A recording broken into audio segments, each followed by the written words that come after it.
Do you remember Crashbox? It was like a kid show. But the animation and the style of it was so different. I don't want to say creepy, because I feel like that word's tossed around a lot, but a little creepy. Just a teeny bit creepazoid. It was claymation, which I know inherently has a bit of creepiness to it. Very uncanny. There's also live action segments too, and other styles of animation that really made it just pop out. It makes sense. I loved it so much as a kid because I'm a fan of creepy media, especially creepy kids media. Like, I adore Nightmare Before Christmas, Goosebumps, Mr. Meaty even. And there's something about it that had so much personality and character that even among all of the other creepy media, there's something that just made it pop, that made it stand out.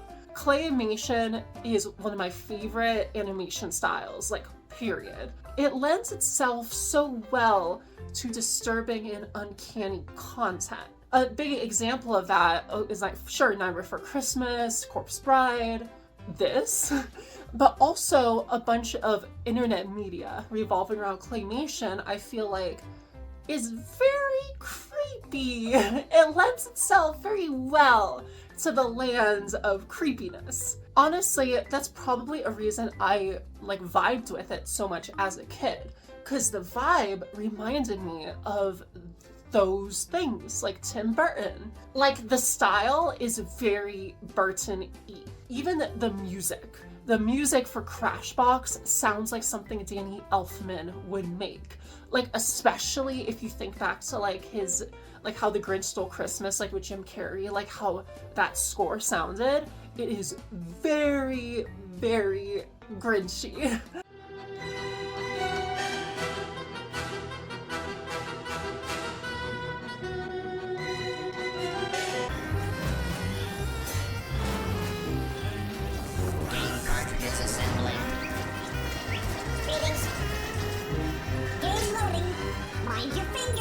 Anyway, I feel like I've hyped the show up enough where I could actually talk about the show itself, and the things that make up the show, the segments. A big part of what makes the world of Crashbox so weird and wonderful are these segments. And I'm gonna just talk about a couple of my favorites in no particular order, because even today, I feel like they hold up really, really good. This is a timeless kid show. And so you should 100% watch it, even if you're not a kid. It's just a good show. We're gonna start off with what I think is one of the most iconic segments in Crashbox, which is Captain Bones. So Captain Bones is a bony pirate, as you could probably guess. This is a math kind of puzzle segment where he uses his own bones to make the math problems, which even as an adult are still kind of tricky for me. I don't know if it's just my brain or not, but definitely some of them took me back to middle school in terms of making me feel like an absolute doofus. Also, I really like it because the vibe of it is kind of SpongeBob-y. I don't know if it's just the music, but there's definitely something that's a little spongy about it. He's a bit of a grumpy guy, though. Not the nicest, even if we do get the answers right. 10 minus 8 equals 2, as if you had a clue in the world. There's a couple other math-themed segments in Crashbox, but this is the only one where I really do feel like a goofy goober for not getting any of them right. No matter how good you do, though, he will always rant at the end. Not fit to touch me bones, you daughter of a mother. Sack of soiled sea slug, salty, unwashed fish bucket of... I bet if you censored parts of it with beeps, it would sound so much worse. Daughter of a mother. Sack of sea slug, unwashed. So the next one that I think is really cool is Distraction News. This one especially I feel like might be iconic too, for different reasons. It's basically a cardboard cutout of a lady. She teaches you something as if she's reporting on it. Things like mummification or dinosaurs or stuff like that. While she's doing this, all of this random shenanigans is happening all over the screen. like really trying to distract you, which is why it's called distraction news. And she'll quiz you on it at the very end.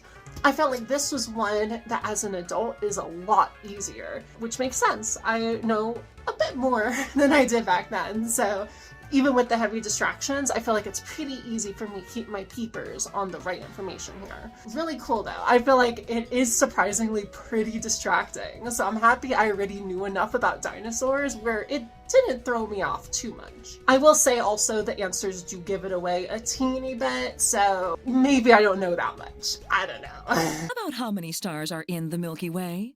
200 billion, 2 gazillion, or 2? Many to count. Now, the next one I want to talk about is Eddie Bull. Eddie Bull follows Eddie Bull, who is, for some reason, really fucking tasty to all of these animals who just want to gobble him up. Another animal has swallowed old Eddie, and you kind of gotta and he'll give you hints about what animal it is. And then you have to guess by the time he's leaving the digestion tract. I definitely did not remember the vor segment in this show.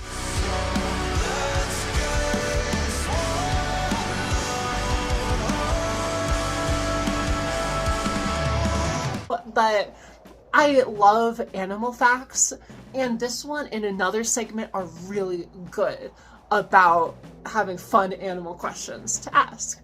Back then it kept my attention, and now it keeps my attention. Definitely made me pause a bit by how low-key terrifying the animals are. Like, the ones in the intro are just like eager to gobble that boy up. Speaking of animal-themed segments, we're gonna go to another pretty iconic one, which is Poop or Scoop. Basically, you have a sort of a hand with a cane, like a circus ringleader, and he gives you a couple different facts about animals that you have to decide whether it's true or false, or for this show, whether it's poop or scoop. This one is one that I am surprised that I actually get some wrong. It is, even as an adult, kind of tricky. Like, unless you really know that much about animal trivia, it does definitely, like, keep you on your toes. So this is one I always look forward to, because it's like, A, animal facts, and B, actually kind of low-key challenging. Or maybe it's just because I'm a dummy. I don't know. Maybe it's just because I love animals, but all like the critter facts in this segment just are really entertaining. I don't know. I really like this one. Speaking of disembodied voices, the next one is 10 seconds. This segment is a lot about wordplay. It's sort of like little puzzles that, like, the word is the puzzle. So, like, for example, and this is a bad one because I'm just making it up off the noggin, like, there'll be one where it's like the word hand, but it's like standing up. So it's a handstand. And so that's the answer to the puzzle, is handstands. And so it's things like that. Like wordplay, very literally. And this one's like fun. Another one where it's like, sure, even though I feel like I get a lot of them, it's still like very entertaining. And even as a kid, I remember that this one stood in my head too. Maybe it's just because the announcer sounds like a crazy clown, but I don't know. Just stuck out to me. Another one that really stood out to me is Psychomath. Psychomath is hosted by Professor Rocket, who's a robot who has so much personality. Like, his design is so fun. Like, it's funny because it describes him as hot-headed and crazy on the wiki, and he is literally very hot-headed and a little crazy. Maybe that's why it's called Psychomath. This one I feel like is a little trickier too. I don't get them right very often because they're these long math problems. It's not like 3 + 5 = 10 or anything like that. Say something like the number of wise men that visited Jesus plus the number of fingers that your hand usually has equals, and then so it's almost like you have to really think, which is hard for me. So I don't get it right very often. I just always get super excited because Professor Rocket is so cool. His design is just really neat. It's so fun. I feel like it's just really, really, really cool. Next up, here we are. So there's 2 ears. Basically, they describe events to the other, where the other one is trying to guess what sounds they're making. This one is not that hard at all. Even a Dumbo like me gets like 99% of them right, which is nice. Like as a kid, I remember always thinking like, yeah, I got this one. And even as an adult, I still get them sometimes. So it's cute, although it sucks because this is one of the segments that do not appear in later seasons. It is like entirely a season 1 exclusive, I think, which is a bummer. Because I don't know, that cute little ear couple is really like fun. It's a fun segment, and so it's a shame. Speaking of things that are a teeny bit shameful, this is another one that is very iconic, which is Revolting Slob. So Revolting Slob is a one where like a guy who's a little icky, a little yucky, a little slobby even. A lady voice basically just insults him the entire time, teaching you really big words on how to insult him more. And then he blows up. She fucking kills him. That's the whole segment. I am not kidding. It's literally like for 3 rounds, she like, oh, Revolting Slob sure has a voracious appetite. Voracious means, and then she'll describe what it means, like, oh, he likes to eat a lot. And then it just ends with her being like, oh, by the way, fuck you, and he dies. He's gone, so she just blows him the fuck up. Poor thing. I almost feel bad for Revolting Slob. Like, he's just a little sloppy. He can't help it. Yeah, I don't know, a little rude. I hope that's not too I hope that's not a controversial statement, is that she's a little bit of a rude lady. You don't just blow people up because they're slobby. That's rude. So another one is Dirty Pictures. So basically, Dirty Pictures, there is a maid and a guard. The maid is dusting off a painting that has like a famous person, usually related to art, but I don't think it always is. And the reason I say that is because one of them is Hillary Clinton, which I don't think is an artist, but I don't want to get in politics, so nah. Oh, speaking of that though, it's crazy how they predicted Hillary Clinton ran for president. Like, that as an adult, that's kind of bonkers looking back at it. That's really crazy considering how old this show is. Anyway, the maid is dusting off paintings and the guard is trying to guess who that painting is. He gives hints on these little cards trying to guess, and then she'll eventually reveal the name and who it is, which is fun, honestly. I feel like they're very easy to guess though. It is not a very tricky game, but that's not a bad thing. I feel like the aesthetic of it is so like dusty, and like they almost have a mummy-esque look to them. Like those two have been sitting there for a while. For some reason, I always thought this one was a creepy one as a kid, but not even that spooky.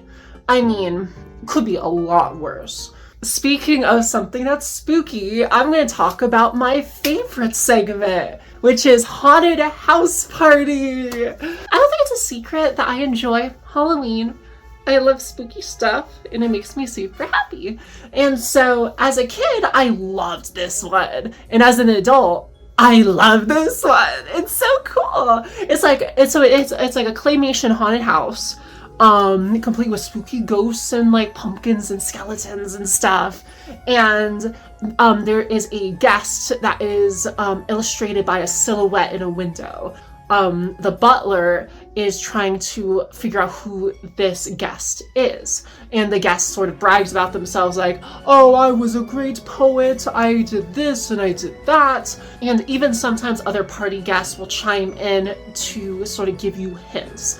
And this is one that is also pretty easy. It makes it pretty obvious and on the nose, but not a bad thing. And the aesthetic and the vibe and everything about this is so fun and so Halloween-y, and I really, really like it. This is one that I actually forgot about, which is McCracken. It's basically like a detective who's not the best at his job, and basically has these super zoomed in pictures of clues to figure out this like big crime scene he's trying to figure out, and he needs your help. It's actually kind of fun because it's surprisingly really difficult to guess what some of the pictures are from that zoomed up sometimes. So this one is like definitely still a challenge, even as an adult. Even once he still figures out all the clues, he still needs a little push of help. So he has the Solutionator, which he feeds all of his clues to, which basically just tells him what it was. Like it solves it for him like that. Which kind of begs the question, why doesn't he just use the Solutionator in the first place? Like, why ask us to help if he's like, you want good guesses, but I'm just gonna put in the Solutionator. And then he just doesn't need us at all. Maybe he just likes the company. Honestly, maybe he just likes our company. After the Solutionator solves a problem, he basically tells you what happened, like the story of the crime scene, and it is bonkers every single time. Like, let's say the 3 clues is a cherry sour, a Lego robot, and Corey Taylor. The story will end up being something like, oh, Corey Taylor hungry after 5 rounds of tennis, which everyone knows is Corey Taylor's favorite sport. He had a hankering for some cherry sours. Unknowing to him, a Lego robot appeared. And this Lego robot, who of course had the power to reverse time all the way back into the past, in which cherry sours were not invented. So Corey Taylor had to defeat this robot Lego in hand-to-hand combat. And once combat had been concluded, cherry sours came back to the world. And every story is like that. It's bonkers. It's ridiculous. Pretty yummy. Another one that I forgot about was Mugshots. It's basically a detective who are looking at testimonies from like 4 different criminals, or like 4 different witnesses. And each of those witnesses is represented by an actual like real life person who like gives their like testimony and like tries to like give an alibi so that to prove that they were not the one who did the crime. Like basically it's like a puzzle where you have to solve to figure out who's giving like contradictions. Because also aside from the witness, it gives like information like about them, like their height, their weight, and other little facts. And some of those little facts are surprisingly are funny. They're like hidden. One I found funny, for example, hidden in the criminal's info was scars. Obviously.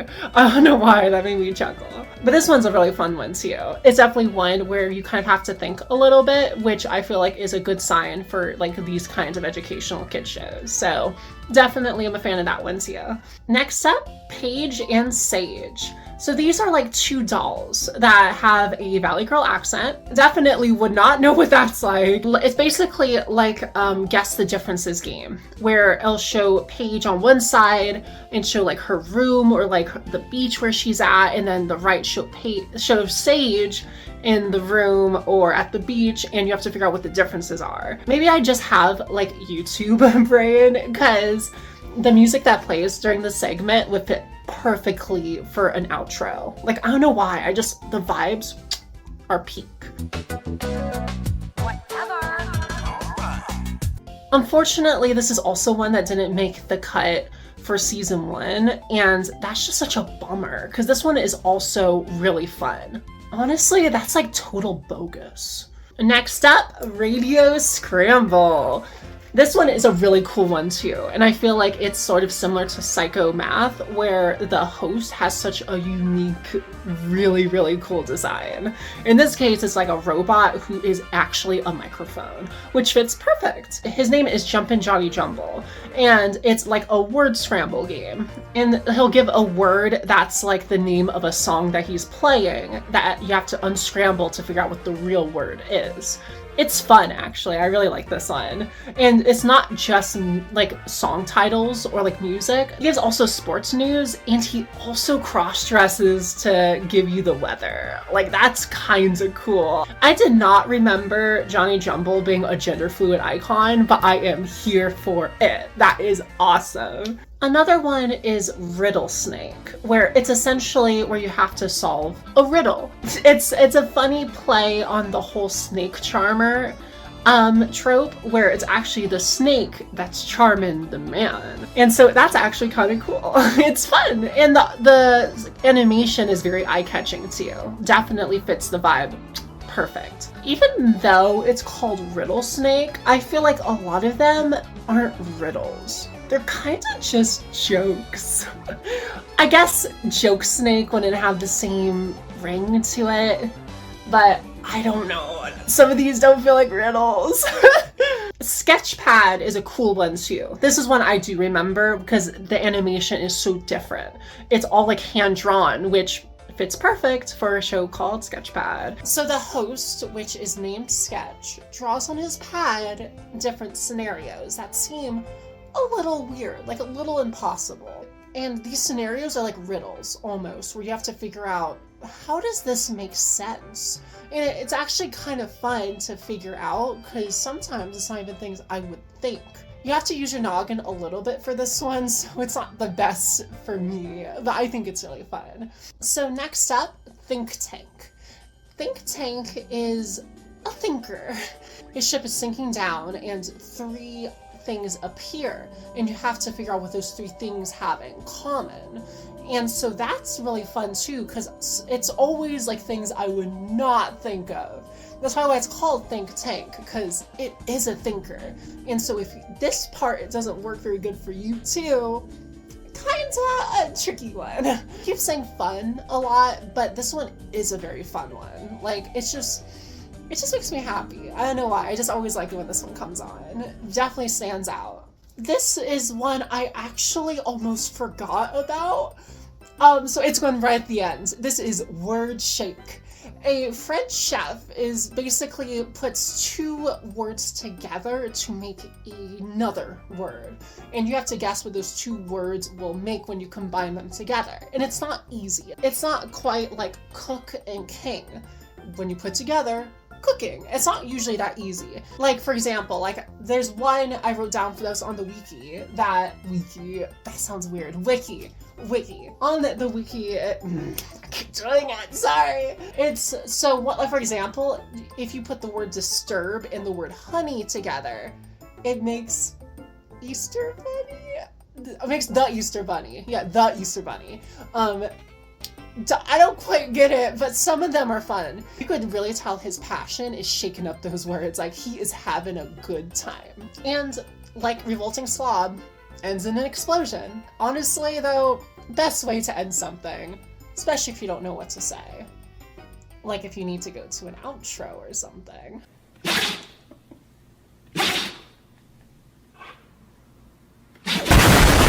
Crashbox is honestly just such a unique show. There was a lot of very unique, very iconic kids shows from my childhood I wanted to talk about for a really long time. I literally have footage of myself all the way back in September when I wanted to release this before a Halloween video that never came out. So this has been one I've been having in the tank for a teeny bit. But it's so unique and it's so eye-catching. It's enthralling. It's enchanting. It's charming. It's just so charming. Like, there's just something that's, maybe it's just because I love claymation, and I love when claymation is used in a slightly spooky aspect, but there's just something about this like industrial, like claymation educational show that just like, it just stands out so much to me. It's something that I had in my head for the longest time and is surprisingly still really entertaining, but more importantly, really educational. This is an educational show. It's not quite like your SpongeBob's, or your Mr. Meaties. Like, you learn something. Even as an adult, I learned things from watching the show. So it is one that I would extremely highly recommend you check out yourself. If you enjoy things that are creepy, if you enjoy things that are just really cool and have really unique art styles, if you like educational shows, if you like nostalgia, which you might if you're still watching this video, or if you just like to have a good time. It's a really good show, and I'm happy that I can still watch all 3 seasons of it today, because some shows are a little trickier to find, especially in their entirety. Like Mr. Meaty. Someone asked me to do a Mr. Meaty nostalgia video, and it's probably coming at some point. I'm just scared, guys. I'm just scared. I try to be so positive on this channel, and especially with the series. Like, I try to glaze over a lot of the aspects that going back into as an adult, I maybe don't enjoy as much. And really trying to harness and keep that fun, charming spirit of childhood nostalgia alive.